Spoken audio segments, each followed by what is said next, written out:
Habitants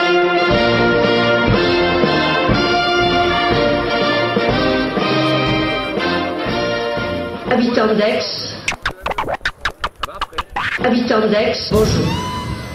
Les élections municipales de notre ville ont été annulées. Les nouvelles élections auront lieu le 12 et le 19 juillet 2009. Abdallah Amran. Comme tu dis, 9e de la liste. Donc c'est assez impressionnant, autant de fraîcheur. On a cherché à titiller. Première question, est-ce que plus on reste en politique, plus on devient con? Je crois, oui. Ça fait combien de temps que tu fais de la politique? Je crois. J'ai été élu pendant... J'ai fait un mandat de 7 ans. Depuis 1 an et demi, je suis en interruption. Je crois qu'il ne faut pas trop durer. Il ne faut pas commencer trop tard. Parce qu'on se pourrit ou... Ouais, on se pourrit parce qu'on est plein de certitudes. Et parce qu'on finit par se dire qu'il y a une sorte d'automatisme d'une élection à une autre et qu'on ne doit rien aux gens. Moi, je crois qu'on doit tout aux gens. Le respect, la conviction, toujours se remettre en cause soi-même, pour aider d'ailleurs les gens à se remettre en cause aussi.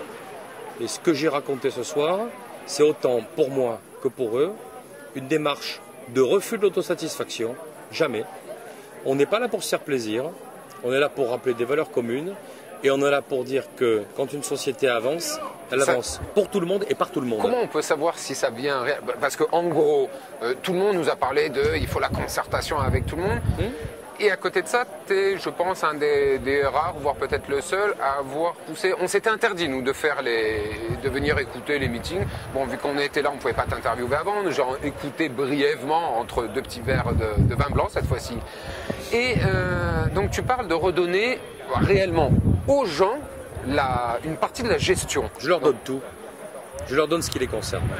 La proximité, ce qui frustre le plus aujourd'hui les gens sur la vie quotidienne, stationnement, circulation, nuisance, sécurité, proximité, je leur rends.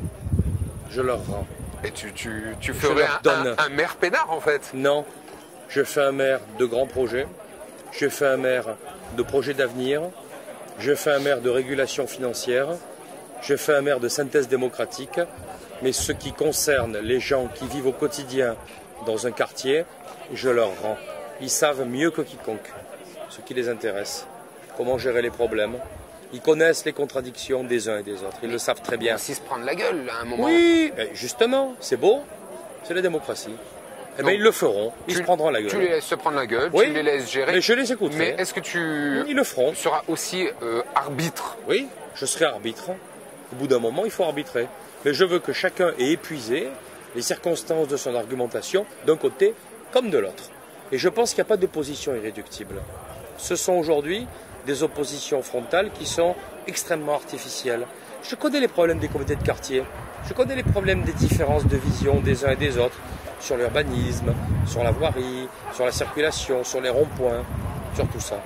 Moi, je pense qu'aujourd'hui, c'est des positions qui sont, comme on dit en littérature française, picrocollines, parce que jamais personne n'a pris le temps de parler avec l'autre. Mon premier devoir, c'est de faire que des gens qui ne se parlent pas et qui étaient en opposition se parlent. Ça va se réunir, oui, pouvoir se... mais ça va être difficile. Mais bien sûr que ça va être difficile. On va pas rigoler. Là, tu me lances quand même sur un sujet, parce que, donc là, on parle dans le cas où directement t'es maire. Oui, je vais être maire. Tu vas... Imaginons que... Je fais une campagne dans ma tête. Maire, ça, je suis maire. Ça, je le conçois tout à fait. Mais imaginons qu'à un moment, tu es à négocier avec des gens. Donc là, tu seras dans la position, à la limite, presque ce que tu prônes pour tes administrés. Oui. Qui tranche dans ces cas-là? Qui tranche, c'est le maire. Non, mais si par exemple... non, mais c'est le maire qui tranche. Mais il le fait en toute connaissance de cause, après avoir vidé les argumentations des uns et des autres, dans un souci d'équité, et parce que, d'une manière ou d'une autre, quand on a parlé, moi j'ai vu ça, quand on dit ce qu'on a à dire, quand on est satisfait d'avoir été écouté, le niveau du dialogue, la hauteur de voix, on va dire, elle baisse déjà un petit peu. Mais t'étais toi dans t'étais avec Marie Josse à un moment. Oui, donc bien sûr, oui. Tu as quitté... Oui, j'ai quitté en 2006 pour les questions d'urbanisme. Donc, question d'urbanisme. Oui. Quand elle a stoppé le PLU, je l'ai quitté, oui. Là, si demain tu fais partie, donc soit tu es maire, soit tu es, on va dire, dans le team. Bon. Oui, ou je suis nulle part.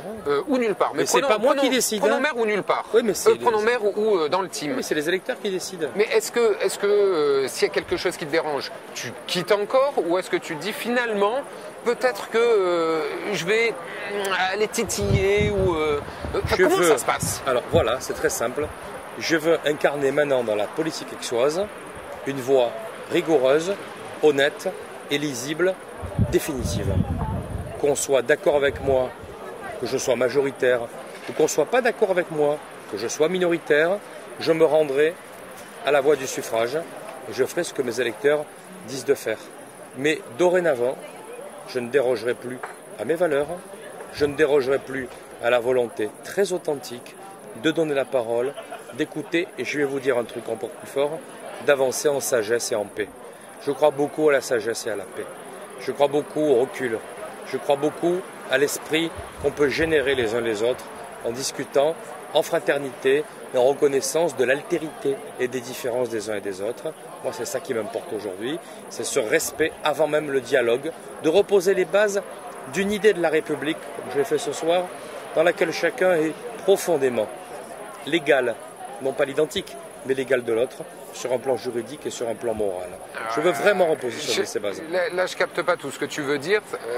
Est-ce que ce serait un peu genre, je te prends pas de haut, mais voilà, j'ai une certaine position, on va discuter ensemble, on va aborder les différents sujets. Après, certains spécialistes vont mettre tout ça en place. Est-ce qu'on est un peu dans ce contexte-là où tu fais partie de ces gens qui pensent qu'il y a une élite et il y a des cons? Ouais, mais il y a la sagesse africaine aussi. Ah, et oui. Alors la sagesse africaine, c'est qu'avant d'aborder un problème, pendant 1 heure ou 2, on parle des gens. L'arbre à palabre, c'est ça? Ouais. Ça prend du temps, c'est long. On discute de la vie, on discute des choses autour du monde. On ne parle pas du problème, on parle autour du problème. Et on avance vers le problème. Ça prend beaucoup de temps, l'arbre à palabre, et tu as tout à fait raison. Mais en même temps, c'est tellement nécessaire pour que les gens se rendent compte que le tout petit problème sur lequel on va parler, il fait partie d'un monde entier dans lequel on est tous, qui est un monde complexe, qui est un monde de contradictions, qui est un monde difficile, dans lequel on vit tous. Et on n'est pas là que pour parler de ce petit problème. On est là pour aborder des questions qui sont des questions d'ensemble. Prendre du recul. Exactement. C'est très important. Alors, comme je t'ai dit tout à l'heure, moi j'ai écouté vraiment d'une oreille, on va dire, peu attentive, voire pas attentive, pour pas être influencé. Ton programme en tant que maire, première des choses que tu fais, tu arrives, tu t'assois dans le fauteuil, premier truc, c'est quoi? Il fallait aller vite, parce que la ville d'Aix est importante, mais elle conditionne aussi la vie de l'intercommunalité qui comprend 34 communes et 300 structures. Le tribunal administratif, vous en souvenez?